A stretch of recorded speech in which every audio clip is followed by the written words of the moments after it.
my name is Ange and I'm the trainer here, and today we have lovely Dan who's going to help us out with getting your training under your belt in order to nail the interview. So yeah, today we're just going to have a bit of fun, and I hope you really take as much knowledge on board and try to really remember everything that you learned today and just have fun. Yeah. Okay, wonderful. I'll ask a couple of questions to start off with. So I hear a lot about this STAR method of interviewing. And what exactly is the STAR method, and how can it best be used by an intern? So the STAR method is a great method to use when you're asked challenging questions. So for example, if the interviewer asks you, when was the time that you had to face a difficult situation, you want to be able to give the most effective response. Or when was the time that you delighted a customer? You want to answer your answer using the STAR method. So STAR stands for situation. So what was the situation? The task. What was the task that needed to be done? The action. What was the action that you took? And the result. What was the result that happened? What was the outcome?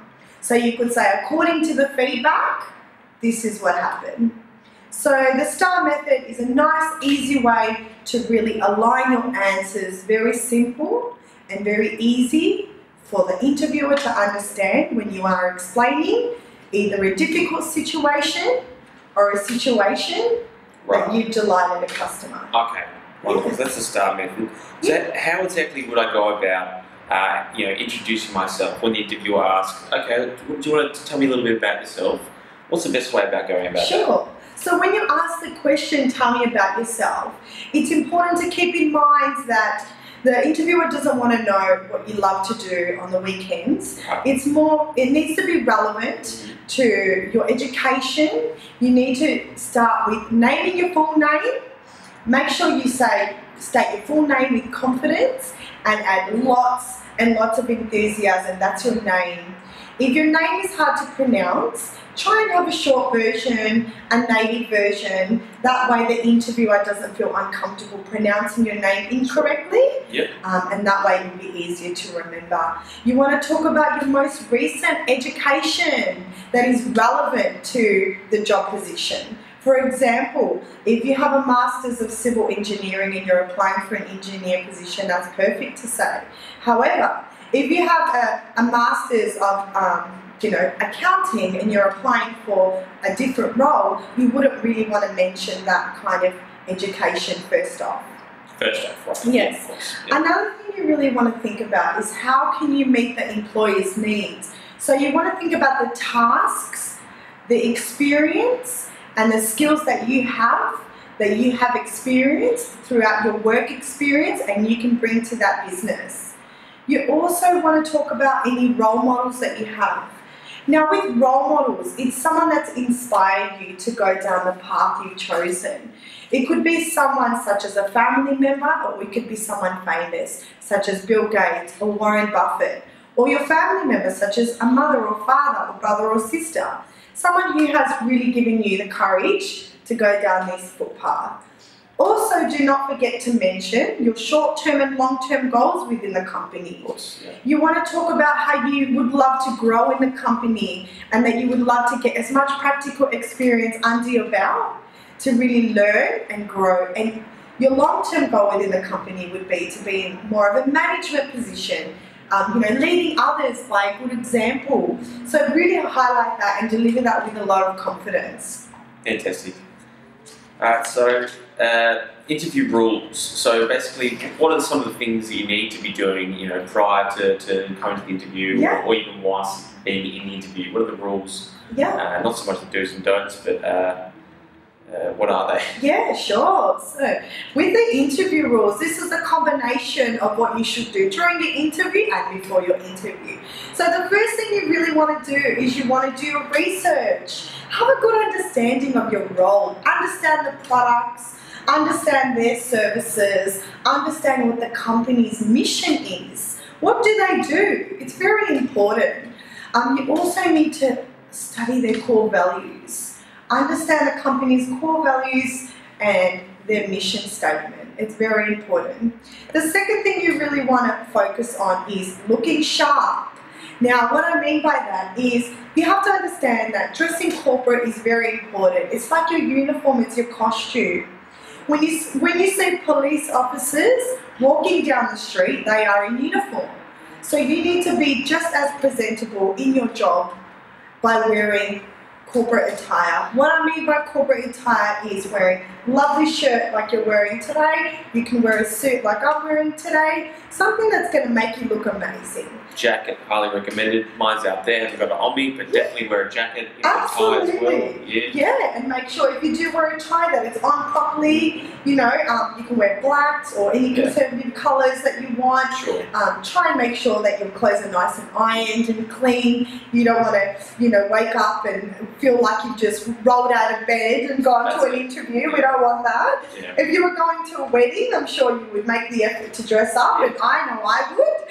So why wouldn't we make the effort to look our best when we're going for an interview? Especially for the first interview. It's better to be overdressed than underdressed. Yeah. Right? Absolutely. You can always, if you see that they're not quite wearing the extent of corporate attire you are, I'm sure you can adapt to it over time. Yeah. But that first one must be very important. Absolutely, 100% agree on that, and that is a very important fact. You're better to look overdressed than underdressed. Show that you've made the effort and you really want to put a good impression on the interviewer. All right. Fantastic. So what about sort of things about what to do whilst you're actually there in the interview? Yeah. So it's very important to be prepared. So you really want to think about taking anything that's going to market yourself in a good way. If you have any good references, bring that along with you. Yeah. Now, you could have many different types of references. You can have an employee reference, you could have a general reference, or you can have even a character reference. A reference is where someone writes something good about you on a piece of paper. They've taken the time to write your amazing qualities and skills that you have on a piece of paper. This is something you really want to showcase when you go to an interview. Yeah. Whether they ask for it or not, it's better to be prepared than underprepared. So bring a reference along. If you don't have one, you can ask a close friend or an employer and say, do you mind if you have 5 minutes of your time, I would really appreciate it if you could write me a quick reference of some qualities and skills that you think I may have.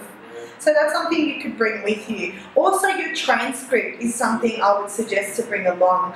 A transcript is a friendly reminder that there is a lot more to your education and that it's taken a lot of time for you to complete all your modules and all your hard work. So bring a transcript and place it on the table somewhere where they can see visually of your education and your hard work and your amazing qualities that you have. Also, don't forget to be on time. You have to allow enough time for unexpected factors. So if your interview's at 8 o'clock, tell your mind you need to be there at 7:30. If you're driving, you can get stuck in traffic, or if you're catching a train or public transport, allow enough time for delays to make sure that if anything does occur, you will still be on your interview on time. So when you first meet the interviewer and you're feeling a bit nervous, what's the best way to overcome that hurdle? So I understand it's only natural to feel a bit nervous when you're going for a job interview, especially whether you're from another country or it's a new business. So it's only normal to feel nervous. So it's very important that you put your confident shoes on and that you walk in there and you try and be as calm and composed as possible. But you want to have a good impression. First impressions count, so make it worth it. Right. So the first thing you want to do is you want to shake hands. Good morning, lovely to meet you. Lovely to meet you too. So make sure that you be friendly, you're approachable, you maintain a good level of eye contact and a friendly smile to match that.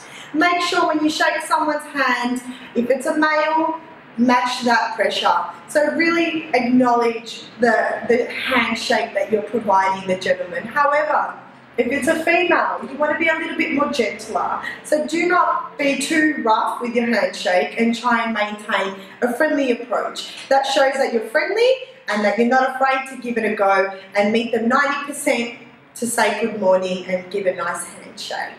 How was that one? Was that a bit too strong, you reckon? Or? No, that was pretty good. That was pretty good. It wasn't too strong. Yeah. Good practice then. Yes. And so I've got here listening.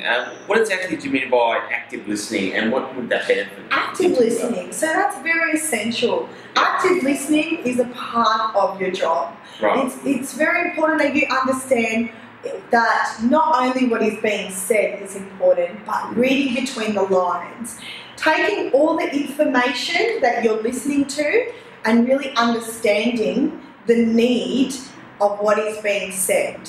Someone could say a whole essay of information. You need to pick out the relevant data of what you need to hear and understand to find a solution. Wonderful. Right. Okay. Yeah. Another question I have is, so after the interview's been completed, what about following up on it?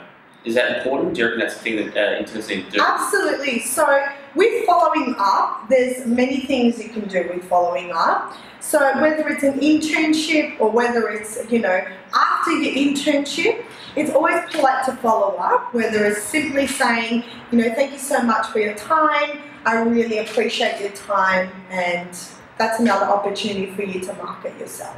Sure. Okay.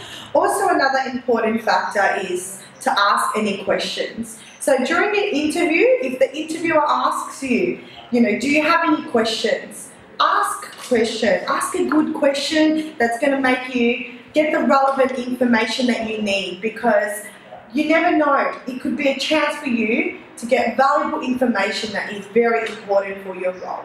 Sure. Mentors, sure. I mean, what are the most common mistakes, I guess, that you tend to see on the job? So with the interview do's and don'ts, some of the most common mistakes, especially when you're asked the question, what are your strengths and what are your weaknesses? Of course. Now, guess what is the first common mistake? Would it be, stressing your weaknesses rather than leading off with your strengths? Yes, very, very close, very good. So that's where everyone intends to go off track. So they start off with all their weaknesses. By starting off with all your weaknesses, you're saying that you're more focused on your weaknesses than your strengths. So please start with your amazing strengths. Of course. At the end of the day, you really want to sell yourself and promote yourself the best way possible. And you want to start off by really highlighting all your amazing strengths. And don't forget to have a good example of your strengths, because anyone can say they're good at anything. But you have to have a good example. That shows that you're being genuine about your strengths and that you have a good example set for each strength that you have. Another important factor is, when you're talking about your strengths, you really want to make sure that you're clear on your strengths. I try not to have arms and I think. Don't think and don't, be confident. Yep. Know your strengths. Have some prepared. So that way you can deliver it as confidently as possible. So moving on from strengths and weaknesses, what are the common mistakes you see, more specific to the role of the industry? Okay, so in regards to the most common mistakes about the role specifically is that, people, I guess you don't want to say things like, I don't do this, I can't do that, and I won't do that. Yeah. Because that's kind of being a bit closed-minded, and you're not really showing that you're open-minded to learning new things and that you don't have a high willingness to learn. So you have to understand your role, be very clear on what you do, and understand what the company needs by delivering the right information of what you do. So talk about all the skills that you have that is suited to your role and what the company needs. So you don't want to be talking about all your skills that have nothing to do with your role, because that isn't specific for your role, if that makes sense. Also, I want to quickly touch base in regards to strengths and weaknesses. Yeah, wow. So that's another thing that I want to add on. So in regards to your strengths and your weaknesses, you want to start off with your strengths, and you want to name more strengths than weaknesses.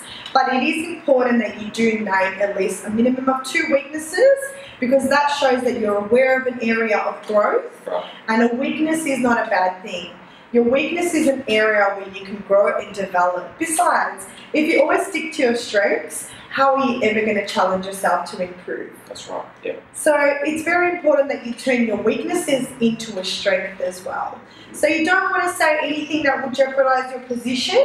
You want to say things that make yourself aware of an area you can develop and grow in, and that you have found a solution to really fix that. Right. So would you be able to provide maybe one example? Yeah, that'd be fantastic. Sure. So a good example of a good weakness turned into a strength is, for example, I have high attention to detail and I intend to double check documents all the time, and that could be time consuming.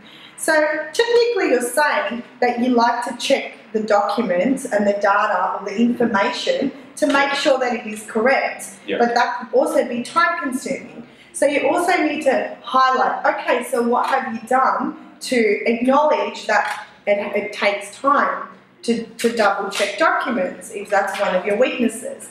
You would say, now I intend to double check the document while I have it in front of me, and that saves time. Okay, so another question I had was relating to body posture and body language. A lot of the time, a lot of candidates don't quite understand what's required of them physically in an interview, about how they should carry themselves. What would you suggest, or what tips do you have on that front? Sure. So what tips I can really help out with in regards to body posture and body language is to really remember that not only is the interviewer judging you by what you are saying, they are also judging you visually. So it is important that you do present yourself well by sitting in the correct posture and in a confident posture that shows that you are really listening and really are presentable. For example, some things you should do and some things you probably should try and avoid. I know we all get a little bit nervous at times, so you really want to try and compose your nervousness. Alright, so for example, one thing you should try and avoid is transference of weight. Now, transference of weight is when you're transferring your weight from side to side. Now, if you're sitting on a chair, it's very important to be mindful of your body posture. Your arms should be nice and relaxed in front of you, or if you feel more comfortable, you can cross them in front of you gently like that. You don't want to put your hands under the table because that could come across as you're hiding something or you're not confident or whatever it may be. You really want to try and keep your hands parallel and comfortable, keep your feet centered, and try and lift your chest up and open chest. That shows that your energy is open and that you're being honest and genuine with the interviewer. Also, you want to think about where your body posture is. So if you are interviewing me, Dan, I want to literally turn and face you. That shows that my energy is towards you and I'm listening to you. You don't want to be looking across the room. Absolutely, absolutely. So when you are interviewed, it's very important, Dan, that you're not looking up on the ceiling or looking on the floor or looking out the windows or wherever it may be. You really want to focus on the person you're talking to and really acknowledge what they're saying. Maintain a good level of eye contact. Have a friendly smile, and that's the main thing you need to focus. What you should try and avoid is doing anything like this, leaning on the sides of your chair. It doesn't look really professional. Also, Dan, just to keep in mind with pens as well, this could be a habit of nervousness. Now that could be a little bit annoying and it's a bit distracting. So please keep your phone and your pens away to make sure there's no distractions. Right, wonderful. Yeah. Fantastic. I also had a question in regards to social media and using those sort of tools and platforms to leverage your own sort of marketing yourself, basically. For example, what do you know about LinkedIn? Are there any ways we can use LinkedIn? Good question. So your question in regards to LinkedIn, definitely there is a way. The first thing generally what the employer would do is they want to get to know who this candidate is. You're a future asset to the company. So you want to make sure that you really present yourself well on social media. Right. So LinkedIn is a great way to network with many other professionals and to also show that you have such amazing skills and qualities and that you're not afraid to show it on LinkedIn. You want to have a nice professional photo, and this photo should be a headshot photo where you're smiling and you come across as approachable and presentable. This is important because absolutely. Smiling is very important. You don't want to be in a photo where you look angry, even if you're not angry. If I'm like this in a photo, It doesn't look approachable. So our aim here is for them to look at that photo and immediately like you. Yeah? So it's important to have a lovely, friendly smile and try and keep the photo nice and clear. Get a nice professional photo done if you can, or even use an app to try and make yourself or the picture look as amazing as possible. Also, you want to think about your content that you're writing. So you really want to make sure that you write something that's going to be really important for your future. You want to talk about your amazing passion and your skills and what you want to achieve. Also, make sure if you have any endorsements, ask your friends, ask your networks. Do you mind if you endorse me on any skills you think I have? It will take 1 minute to ask them, and it will really highlight the skills that you do have. Who knows? Someone may even add an extra skill that you didn't even know you had. Okay, thank you so much, Ange, for helping us out with those tips on interview rules and do's and don'ts and the soft skills. I'm sure it's going to help the interns heaps, so really appreciate everything. Thank you so much, Darren. Thank you for asking such amazing questions. It was great having you on board. Likewise. Thank Cheers. you. Bye.